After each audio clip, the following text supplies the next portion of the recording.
everybody. You know what? The morning show is on the road. Oh my gosh. I'm Marshall Shore. And I'm Melissa Farley. We are at the Phoenix Theater to give you a little sneak peek at Seussical, the music. If you couldn't tell by where we're at. Exactly.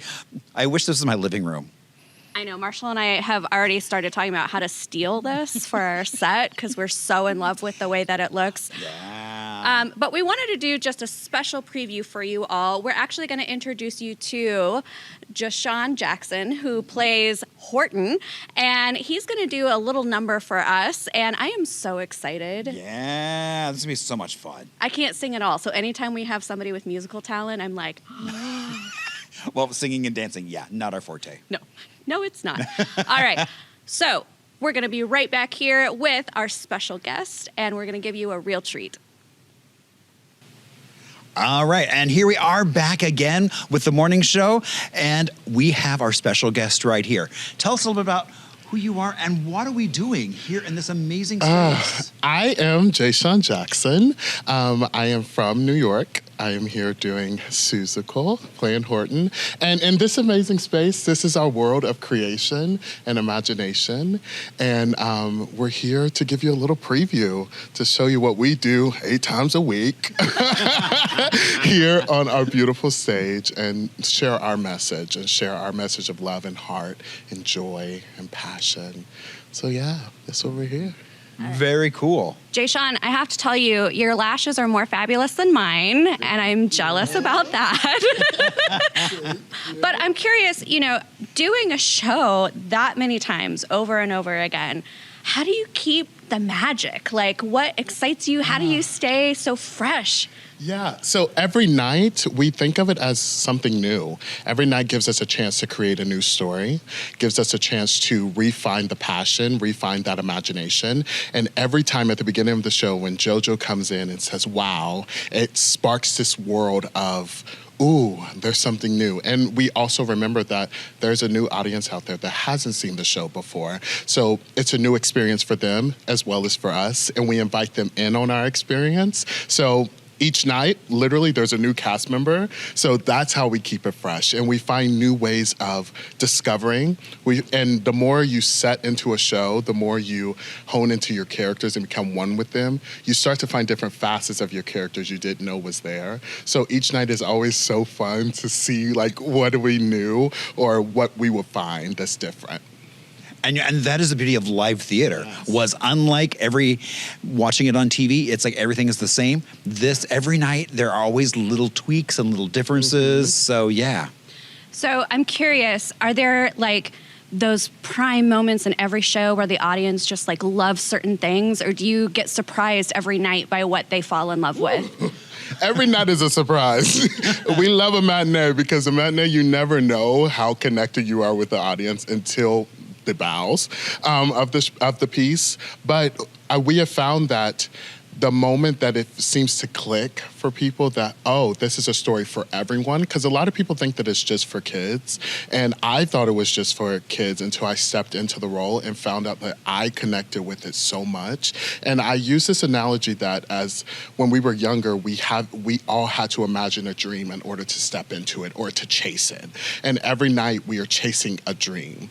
And so I think that the audience realizes that when they hear, it's a moment in the show in the Hunches number, Act 2, that the cat says, if you want to go home, all you have to do is imagine it.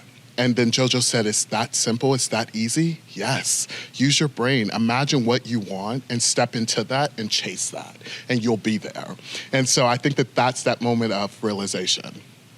And that's such a great message. Yeah. I mean, basically, dream it and you can be it. Yes. How beautiful. That is beautiful. Now, I just want to chat a little bit with you about your career and your history. Can you talk a little bit about what brought you here and what maybe you hope is next for you? Yes. So I've been performing since I was 5. I started in church with my mom, actually. My first show was with my mom.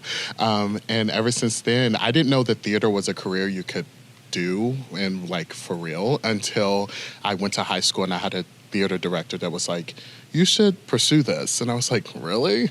And I've been doing it since then. And I did a residency in Vegas. I've been on American Idol. I've done things all over. Literally traveled in so many different places. And I auditioned for this in New York. And I never saw myself as a Horton. I don't know why, just because I feel like this society and this world that we live in doesn't see me as this character. So I didn't see me as this character. And when I came in and auditioned for this role, for this creative team, I sing Alone in the Universe as Jay Sean and who Jay Sean was at that current moment. And I was going through a lot. And that song at that moment meant so much to me because it just gave me the strength to keep going and to keep pushing. And it was right when I moved to New York. It was my first audition in New York. And it was just something that I was like, ooh, something about this feels so right.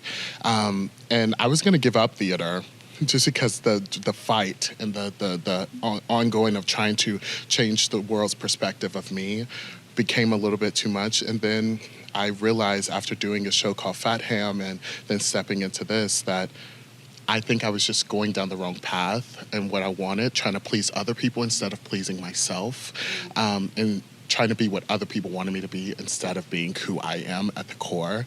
And Juicy, who was the role in Fat Ham, and Horton have helped me find me and be okay with being me.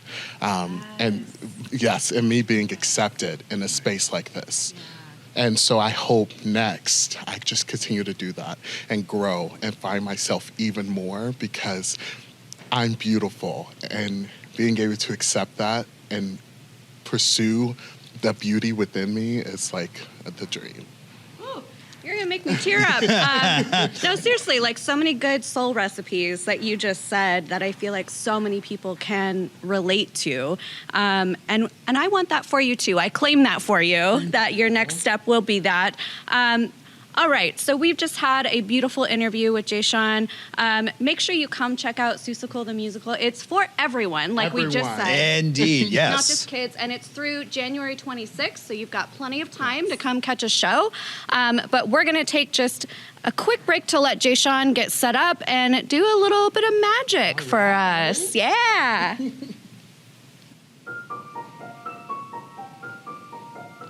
I've been guarding this clover for over a week, getting laughed at for thinking a dust speck can speak. Well, let them all laugh. I'll try not to mind, for I have found something they'll never find. There are secrets on a leaf, in the water, in the air, hidden planets, tiny worlds, all invisible.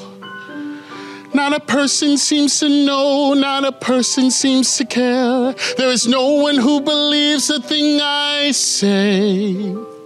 Well, I'm fairly certain at one time or other, great thinkers all feel this way.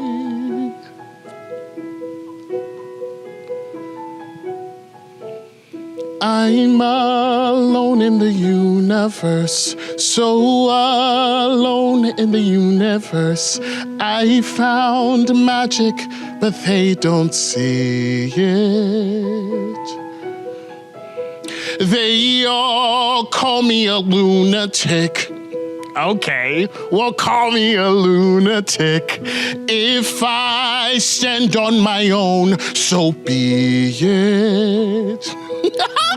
'Cause I have wings. Yes, I can fly around the moon and far beyond the sky. And one day soon, I know there you'll be. One small voice in the universe, one true friend in the universe, who believes in me.